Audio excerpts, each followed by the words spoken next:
or Ogilvy if you are from the Caribbean, and I am a pediatrician who currently works and lives in South Wales. I'm originally from Grenada, and I did my initial medical training in Cuba, and so that means that I speak both English and Spanish, and I'm fluent in both. Lots of talk about vitamin D recently and why it's important and why we should take it. Now, I don't know how much you know about vitamin D, but it's one of the vitamins that we don't really get from food. You can get it from supplements. There's a couple of foods that may be vitamin D fortified, but what we get most of our vitamin D from is we manufacture it from UV light or from the sun's rays, and at this latitude, so far north, so far away from the equator, people with darker skin have a very difficult time with manufacturing their own vitamin D, and so anybody with darker skin, very young children and much older people are always advised to take vitamin D supplementation. Unfortunately, a lot of us don't always do that. Now, it's been known for a long time how vitamin D helps keep our bones nice and strong, and if you're vitamin D deficient, or if you don't have enough vitamin D in your body, then you can end up with a disease called rickets.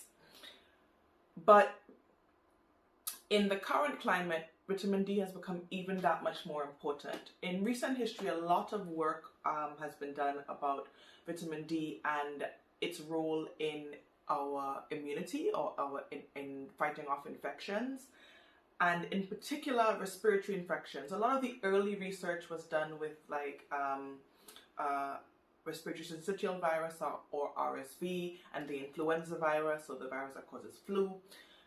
But it's particularly relevant in the year of COVID 2020, and that's because vitamin D works in two ways. It works because there are vitamin D receptors on the cells of our the cells that are responsible for fighting off infection in our bodies, the cells that are produced by our immune system, and they help stimulate the production of this thing called a peptide. And what that does is that those peptides that get made get made more because of the presence of vitamin D help fight off infections. They help prevent the viruses from replicating or from producing more viruses. They help facilitate the way that our cells respond to bacteria and make us more able to break through the wall of the bacteria and destroy it. And so that is incredibly helpful in reducing the viral load, meaning reducing the amount of the virus that is present in your body at any one time, and therefore making you less likely to be more unwell. The other reason that that's really important is because vitamin D also has a role in suppressing our own autoimmune response, meaning the way that we recognize our own body cells as foreign, or the way that we have an inflammatory response for something that's going on within our cells. Because what COVID does is it causes quite severe respiratory distress, because the lining of our airways gets really inflamed, because the way the virus goes into that lining, it causes lots of substances to be made and to be secreted that cause our airways to really get inflamed and get really clogged up, and vitamin D helps prevent that from happening. And so you get a reduction in the likelihood of developing something called acute respiratory distress syndrome, which is one of the things that causes quite severe COVID-related breathing problems, and what we were seeing with a lot of people. So I don't know if you remember them saying in the news that it wasn't just the virus itself, but it was our body's response to the virus that was making us so unwell. And vitamin D helps suppress the the body's response in that way. So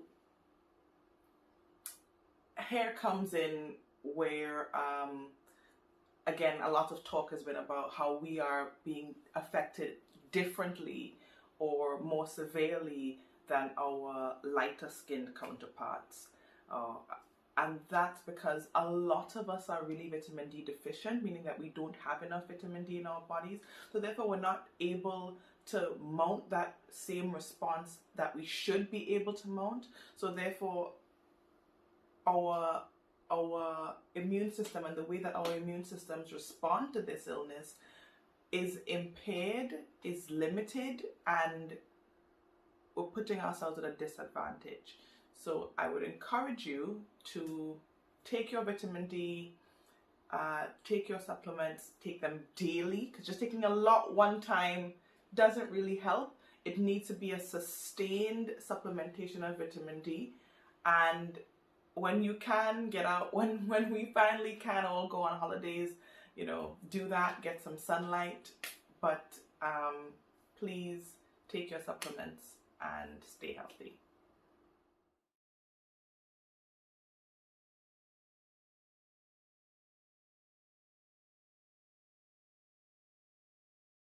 What do I say to people who have an illness and are afraid to go to hospital? Go anyway. I know that early in the pandemic, people were really strongly encouraged to remain at home. And that advice is still there. And that advice has always been there. If you are not significantly unwell, if you're not severely unwell, you're not struggling for breathing, you're not experiencing acute trauma, acute pain, that sort of thing, then you don't need to go to the A&E departments. But if you are unwell and you're not experiencing those things, that doesn't mean that you can't seek medical advice. Speak to the NHS direct, call your GP, see GP out of hours, book an appointment.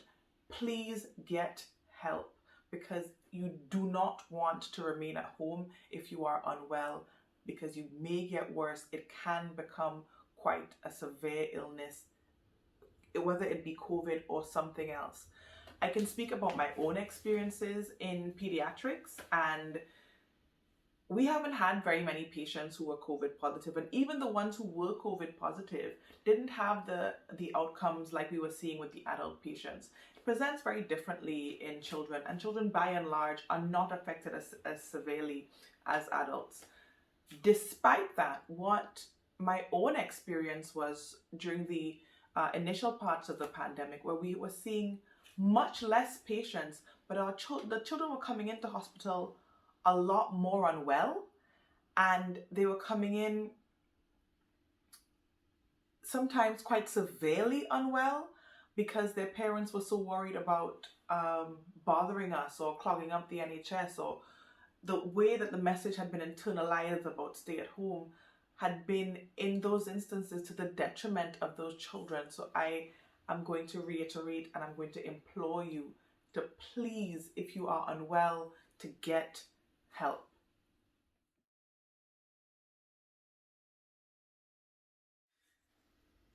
I grew up in Grenada, and for those of you who don't know, Grenada is a very tiny island, if memory serves, 21 miles by 12 miles, and in the Caribbean.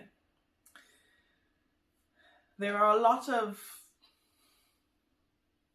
disadvantages to growing up in a place so small and so under-resourced. But one of the things that we did have was that, or I did have, was that my Prime Minister looked a lot like me, although Prime Minister was a boy, but that's another issue. We haven't had a female Prime Minister. My teachers in school looked like me. The person who collected my garbage looks like me. My doctor looks like me. Just about all the doctors that I knew looked like me. People that I saw presenting the news looked like me, and so on and so on and so on. At the time, I took it for granted. I didn't realize that that was a certain amount of privilege that I was experiencing. I took it for granted that I was going to go to school, I was going to go to secondary school, I was going to be safe while at school, the teachers were going to look out for my best interest. I took it for granted that I was going to go to university and my parents are going to find a way to pay for it because it wasn't free. I took it for granted that I was going to become a professional of some sort and I was going to have a career. And I didn't realize that those things are not given for every child. And then I moved to the UK, and one of the things that I've struggled to see in the UK are other doctors that look like me, and especially other doctors of Caribbean heritage, where I work and live in South Wales, and even in the broader UK. Now, we are there and we do exist, but we're a lot smaller in number. And from anecdotes of talking to other Caribbean people, talking to other Caribbean doctors, or British Caribbean doctors, or Black British doctors, from talking to people that lived and grew up here and are second and third generation immigrants, there's a recurrent story of how difficult it is to be in a place where the people who do those types of jobs never look like you. Your teachers often don't look like you and often don't encourage you to enter into science and technology and mathematical fields, and sometimes even actively discourage you and say things like, you won't be able to do it, you're wasting your parents' money if you try, or maybe you should focus on something else. And that can be really hard if you're hearing that over and over again, especially as a child. And when you combine that with the pressures of life, of adolescence, of poverty, of microaggressions, of racism in the general world, and of just about everything else, it can be incredibly difficult and seem just out of your reach to be able to enter medicine. But I am telling you that there are those of us that exist. We are here. We are in the field. We are making a difference. We are successes in our own right. And that means that you can be too. Because representation is incredibly important. And I am here saying that we come from a long line of people who were oppressed, of people who were marginalized, of people who, in spite of adversity, have always been able to find a way to succeed. And we are the product of that. And despite what anybody else tells us, despite what we see in the media, despite what we sometimes read in the news, despite the way that people may discourage us and tell us that we don't belong in these places, I am telling you that that is exactly where you belong. You belong wherever it is that you want to be. And there are those of us that are going to be there to support you, to pull you up, to give you a hand, and to say, yes, you might stumble, but it doesn't matter. Yes, it will be hard, and sometimes it will be incredibly hard. But it is okay, because if you want it, we will be there to help you. And if you want it, it can be achieved. It will be harder than a lot of other people, but it can be achieved. So if you want to get into medicine, please, please, please don't let anybody discourage you. Study hard. You're going to lose a lot of your days, a lot of your hours. You're not going to have as much fun as some of your friends sometimes. But it is an incredibly rewarding career, and it is entirely worth it. So if you want to be a doctor, welcome.